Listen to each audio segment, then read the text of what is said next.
Hey guys, welcome back to another video. Today I'm going to be showing you how you can make an outro for your YouTube videos for free online. So let's get started. All you're going to want to do is open up your browser. For me it's going to be Safari because I'm a Mac user, yeah.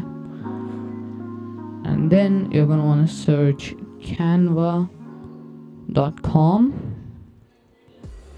And so I've signed into Canva with my Google account. You can do the same.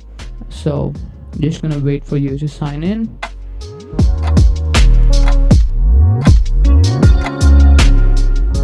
Alright, let's go. So once you've come to this page, you're gonna want to click on create a design and then to video, because it's going to be a YouTube outro.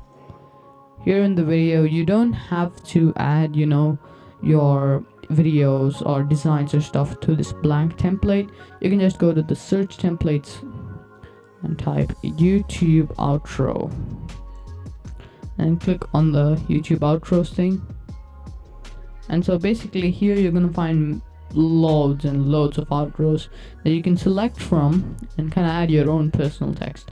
So you can look at this outro. This looks cool, this looks cool, this looks cool, this looks cool.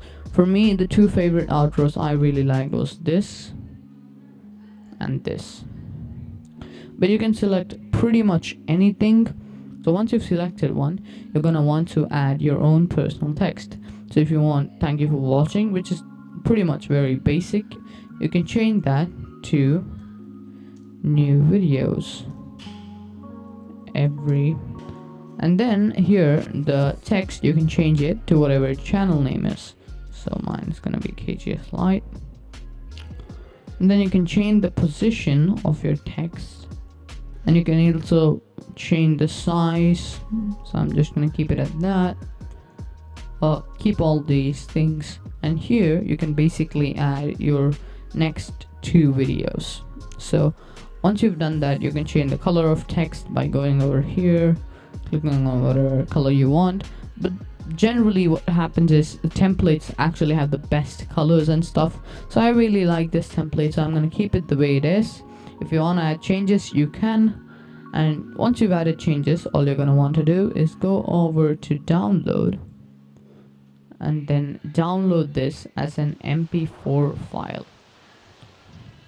So click on download. Alright, so now it's going to download. It's downloaded very quickly for me because I have a download speed of 1000 megabits per second. So yeah,